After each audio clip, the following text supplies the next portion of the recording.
The lonely lumberjack followed Coyote tracks and found the pregnant girl instead. The tracks should have led to a den or a kill site. Instead, they led to something that would change everything Marcus had believed about his solitary life in the Canadian wilderness. As he crouched beside the fresh prints in the snow, studying the unusual pattern that had drawn him deeper into the forest than he had ventured in months, he heard a sound that made his blood freeze. It was not the howl of a coyote or the cry of any wild creature he knew. It was the unmistakable sound of a woman in labor, echoing through the ancient pines like a prayer carried on the bitter wind. Marcus Thornfield had been living alone in the remote forests of northern British Columbia for 12 years, ever since a logging accident had taken his leg below the knee and ended his career with the big timber companies. At 41, he had adapted to life with a prosthetic limb well enough to continue working wood. But the isolation and the constant ache in his damaged leg had made him increasingly reclusive. His cabin sat 30 miles from the nearest settlement, accessible only by a treacherous mountain road that became impassable for half the year. The property consisted of 80 acres of dense forest, with a small stream running through the center, and enough cleared land for a vegetable garden and a modest workshop where Marcus crafted furniture and tools from the timber he harvested selectively from his own land. He had built everything himself, from the sturdy log cabin with its massive stone fireplace to the barn where he kept his supplies and the few animals that provided him with milk, eggs, and occasional meat. Marcus had grown accustomed to the rhythms of solitary life, finding peace in the predictable cycles of seasons and the honest work of shaping wood with his hands. He rose before dawn, worked until exhaustion forced him to rest, and fell asleep each night to the sounds of the wilderness that had become his only companions. It was a hard life, but a clean one, free from the complications and disappointments that human relationships inevitably brought. The morning that changed everything had started like countless others. Marcus woke to find fresh snow covering the ground and evidence that something had been raiding his chicken coop during the night. 3 hens were missing, and the tracks around the coop suggested a coyote pack rather than a single predator. Such losses were part of life in the wilderness, but Marcus could not afford to ignore repeated raids on his small livestock operation. He had followed the tracks for over an hour, noting the distinctive gait of the lead animal that suggested an injury or deformity that might make it bolder than usual when approaching human habitations. The trail led him through increasingly dense forest, over fallen logs, and around massive boulders that had tumbled from the mountainside during some long-ago avalanche. It was the deviation in the tracks that first caught his attention. About 2 miles from his cabin, the coyote prints suddenly veered sharply to the left, as if the animals had been startled by something unexpected. But there were no other animal tracks in the area, no signs of a larger predator that might have frightened them away. Marcus followed the original trail for another quarter mile before the strange sound reached his ears. The cry was unmistakably human and unmistakably female, but it carried a note of desperation that spoke of circumstances far beyond ordinary distress. Marcus had heard similar sounds during his youth, when he had helped his sister through the birth of her first child in a frontier town where medical help was scarce. This was the sound of a woman giving birth, alone and without assistance, in one of the most isolated regions of the North American wilderness. Marcus moved toward the sound as quickly as his artificial leg would allow, using his walking stick to navigate the uneven terrain covered by fresh snow. The cries grew louder and more frequent as he approached, confirming his worst fears about what he was about to discover. No woman should be facing childbirth alone in these conditions, miles from any possible help. He found her in a small clearing where a massive fallen tree had created a natural shelter against the wind. She was very young, perhaps 18 or 19, with long dark hair matted with snow and sweat. Her clothes were inadequate for the bitter cold, consisting of a thin coat over what appeared to be a summer dress that was now torn and soiled from her journey through the forest.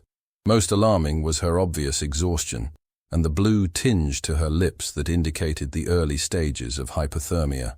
The young woman looked up at Marcus with eyes that showed equal measures of relief and terror. She was clearly in the final stages of labor, her body racked with contractions that left her gasping for breath in the thin mountain air. Between her legs, Marcus could see evidence that the birth was imminent, whether or not there was anyone present to help. "Please," she whispered in accented English, her voice barely audible above the wind. "Help me." Marcus knelt beside her, his mind racing through the practical considerations of the situation. The temperature was well below freezing, with more snow threatening from the overcast sky. Even if the birth went perfectly, both mother and child would die of exposure within hours unless they could be moved to shelter and warmth. "What is your name?" Marcus asked gently, removing his heavy coat and wrapping it around her shoulders. "Elena," she gasped between contractions. "Elena Volkov. Please, the baby is coming now." Marcus had no medical training beyond basic wilderness first aid, but he understood that there was no time to get Elena to proper help. The nearest doctor was 30 miles away over roads that were currently impassable, and even if he could somehow transport her, the journey would take hours that they did not have. "Elena, I am going to help you," Marcus said, trying to project more confidence than he felt. "But we need to get you somewhere warmer. Can you walk at all?" Elena shook her head weakly. "I cannot. The baby comes now." As if to emphasize her words, another powerful contraction seized her body, and Marcus could see the crown of the baby's head beginning to appear. There was no time for anything except helping her through the birth right there in the snow-covered clearing. Marcus had brought his emergency pack when he set out to track the coyotes, and he quickly spread a canvas tarp on the ground beneath the shelter of the fallen tree. It was not much protection from the elements, but it was better than nothing. He used his hunting knife to cut strips from his spare shirt, creating makeshift towels and ties that might be needed for the birth. "Elena, listen to me," Marcus said, positioning himself where he could help guide the baby into the world. "When the next contraction comes, you need to push as hard as you can. Do not worry about anything else. Just focus on bringing your baby safely into the world." The birth proceeded with surprising speed, as if the baby was as eager as its mother to escape their desperate circumstances. Within 20 minutes, Marcus was holding a tiny but healthy infant girl, her lusty cries echoing through the forest as she protested the cold air filling her lungs for the first time. "You have a daughter," Marcus said, his voice thick with emotion, as he wrapped the baby in his flannel shirt and placed her on Elena's chest. "She is beautiful and strong." Elena looked down at her daughter with tears streaming down her face, but Marcus could see that she was still in serious trouble. The birth had gone well, but she was showing signs of severe blood loss and exhaustion that could be fatal if not addressed immediately. More importantly, the temperature was continuing to drop, and neither mother nor child would survive much longer without proper shelter. "Elena, I need to get you to my cabin," Marcus said urgently. "It is about 2 miles from here, but the trail is rough. Do you think you can travel if I help you?" Elena tried to sit up, but immediately fell back, her face pale as parchment. "I am too weak. Leave me here and take the baby. She deserves a chance to live." "No," Marcus said firmly. "We are all going together, or we are not going at all." Marcus quickly assessed their situation and his available resources. Elena could not walk, and carrying both her and the baby over 2 miles of difficult terrain was beyond his physical capabilities, especially with his artificial leg limiting his mobility. But leaving them in the forest meant certain death for both mother and child. The solution came to him as he remembered the emergency sled he had cached about half a mile back along the trail. It was designed for hauling supplies or injured hunters, and while it would be difficult to maneuver in the deep snow, it offered their only realistic chance of getting Elena and the baby to safety. "I am going to leave you here for a short time," Marcus explained to Elena, covering her and the baby with every piece of extra clothing he could spare. "There is an emergency sled hidden nearby. I will be back within an hour to take you to my cabin."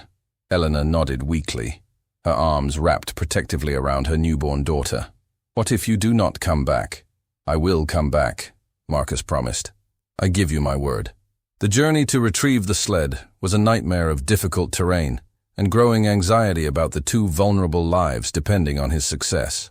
Marcus pushed himself harder than he had in years, ignoring the pain in his damaged leg and the burning in his lungs as he fought through snowdrifts and over fallen logs that blocked the trail.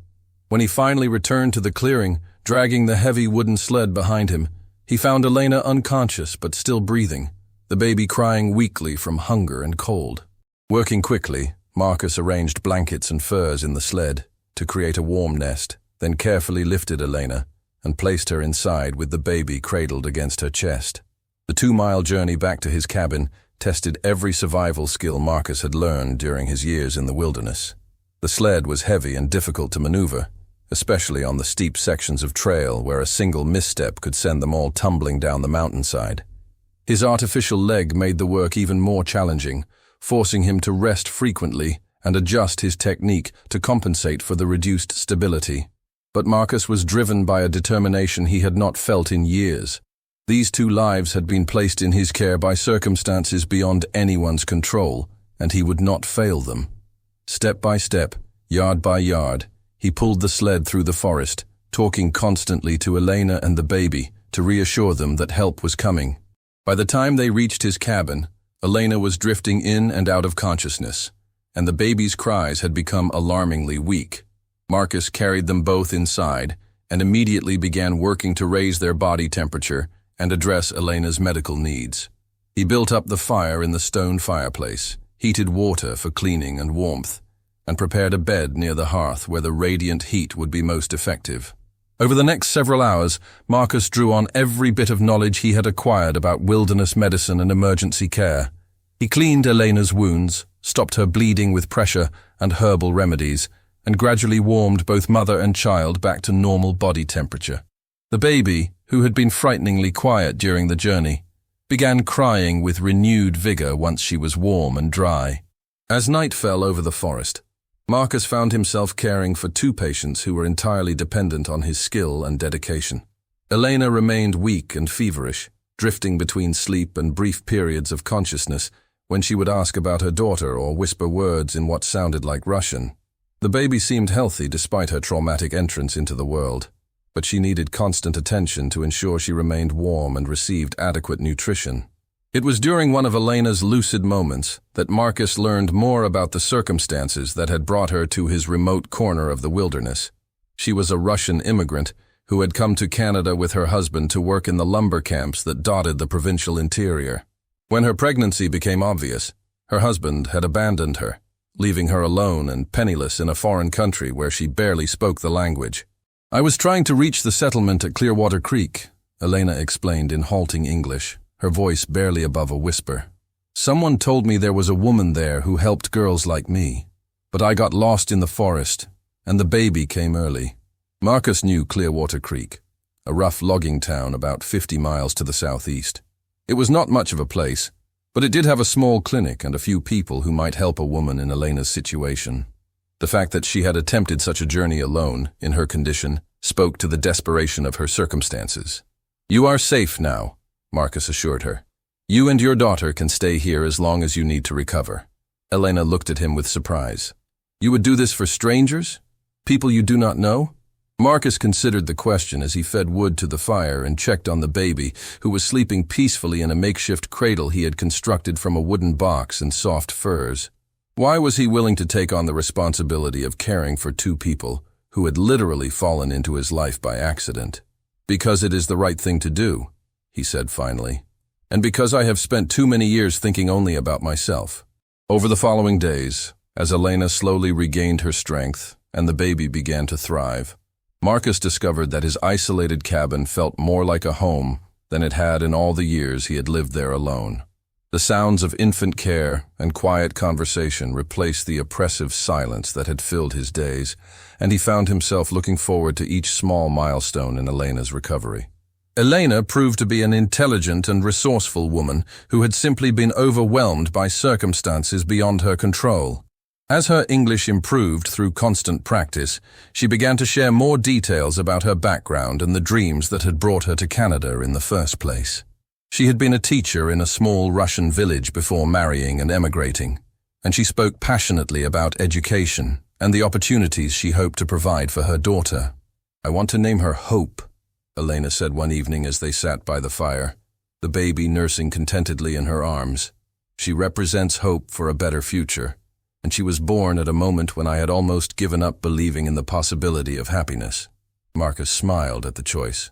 Hope is a beautiful name, and very appropriate considering the circumstances of her birth. "What about you?" Elena asked.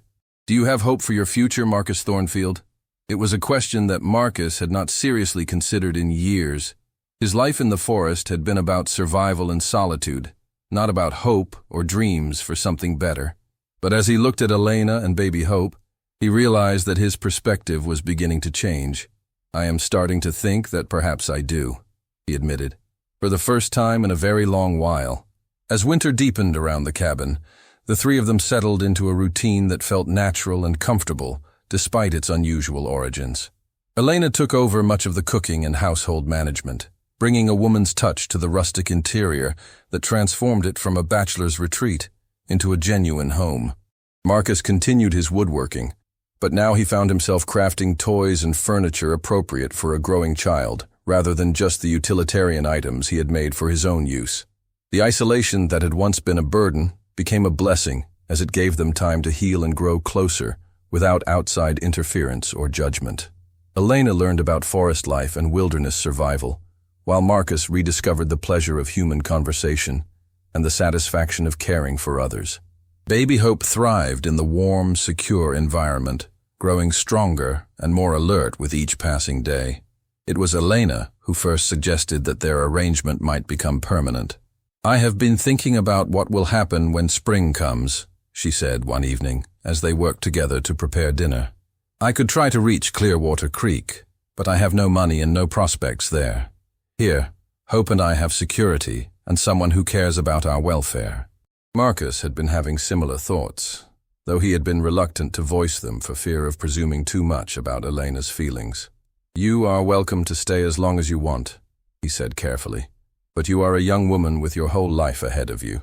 You should not feel obligated to remain in this isolated place just because I helped you through a difficult time."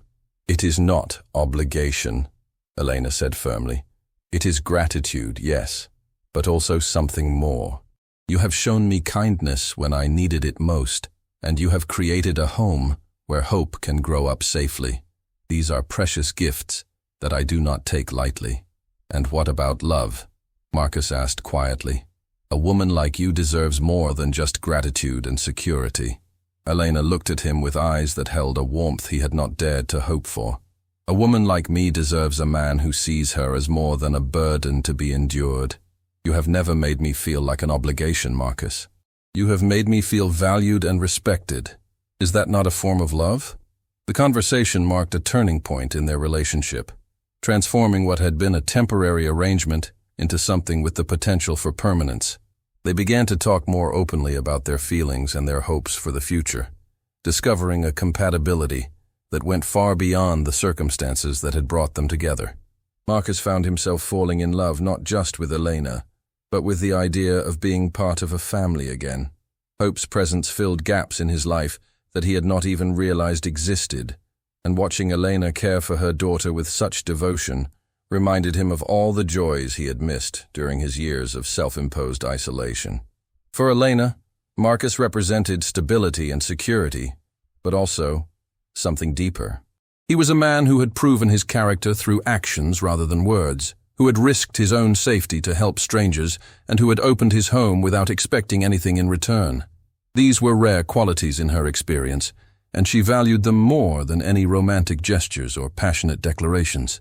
As spring approached and the snows began to melt, revealing the green world that lay beneath, the three of them made the decision to formalize their relationship. There was no minister available in their remote location, but they exchanged vows in front of the cabin's stone fireplace, with baby Hope as their only witness. It was a simple ceremony, but it felt more meaningful than any elaborate wedding could have been. "I promise to love and protect you both for as long as I live," Marcus said, taking Elena's hands in his. "You have given meaning to my life when I thought I had lost all purpose. I promise to stand beside you through whatever challenges we may face," Elena replied.